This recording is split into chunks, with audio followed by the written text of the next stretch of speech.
which leads us to the next event.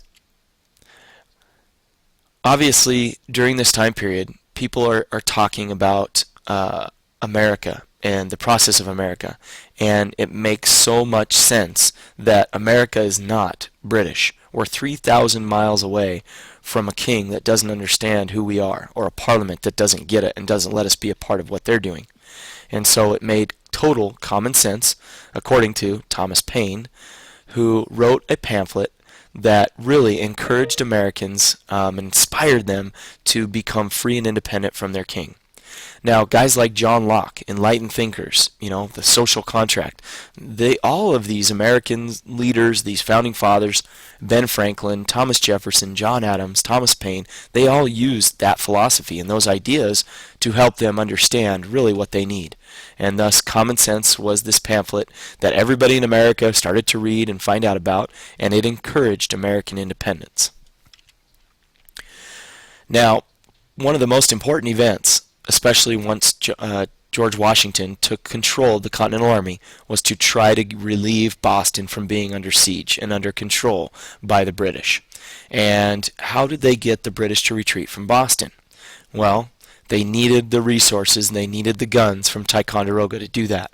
And sure enough, here comes Henry Knox and all the great things that he does. He ingeniously devises a way to create sleds and uses oxen to pull the cannons and the big heavy guns from Fort Ticonderoga over a 3-month period all the way down from Canada to Boston. And he does it without the British finding out. And more importantly, he did it during the wintertime when no one did anything during the wintertime. During the American Revolution, there was really one season of fighting, and that took place during the summer. The harvest time during the fall, people went home and harvested. They didn't fight during those times. During the springtime is when they actually grew their crops and planted their crops. And so the summertime was pretty much when they actually did things. And the British kind of expected that, and the British hardly did anything either during the wintertime. So Henry Knox did something beyond what most people expected. And sure enough, he surprised General Howe with getting those guns to Boston, and General Washington was able to surround the entire city on the heights surrounding Boston, pointing the guns at the city. There were over 59 cannons that were used to really drive the British out of Boston without a fight. And they vacated the city. They didn't even destroy it. They pretty much left Boston and took about 1,000 Tories and Loyalists with them, and they fled to Nova Scotia. So the first phases of the American Revolution were underway, and we still have not declared a reason for why we're fighting this war. So General Washington is successful, and he's waving goodbye here to the British as they flee Boston. So that was a big deal, but it's just the beginning. General Howe heads to Nova Scotia and awaits his orders from the king along with reinforcements, and trust me, they'll come.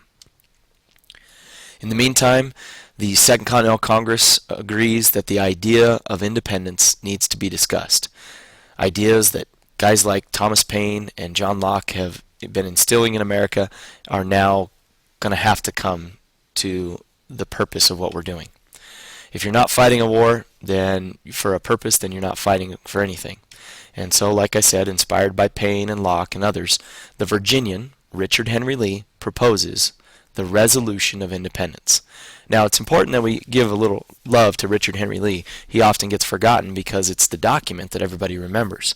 But it was his resolution that would actually be agreed upon first before the document was even signed, and that's really what gave us our independence.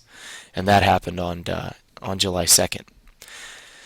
Now, it would take some time. They would debate it. They would all actually head home and get permission from each of their colonial assemblies, like the Virginia House of Burgesses, before they would all agree to an actual Declaration of Independence.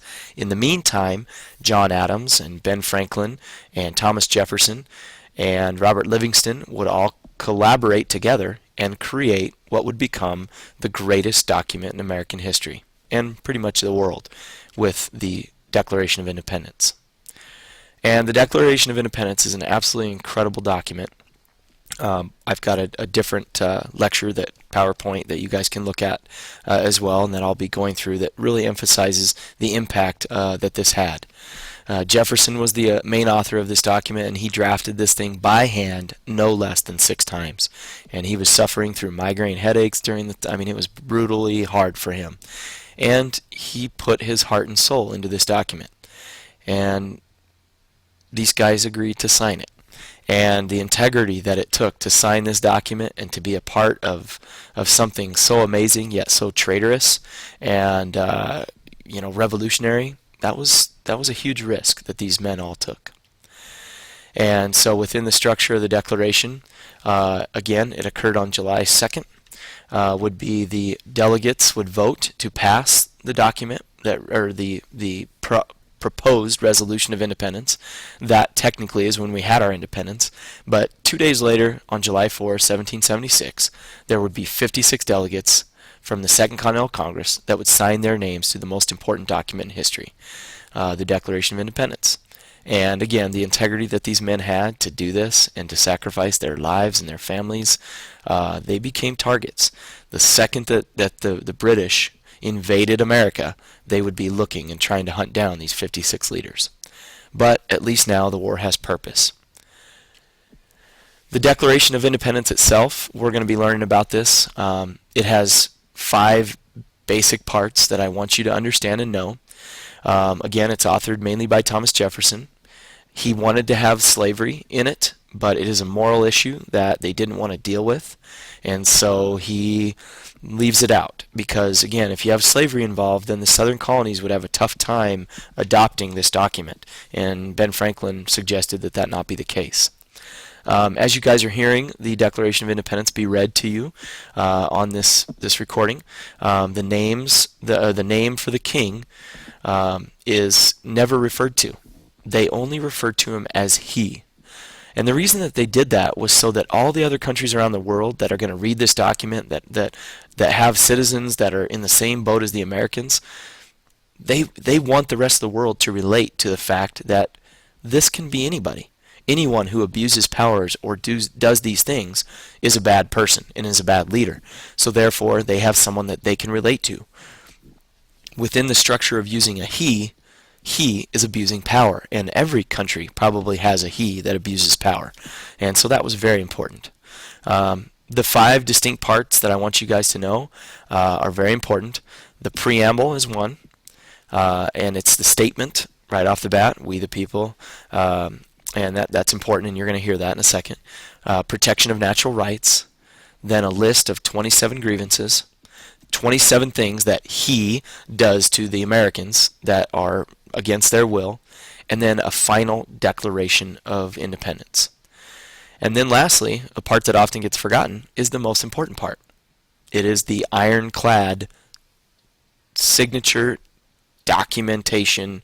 This is a contract that 56 men agree to sign and risk their lives for.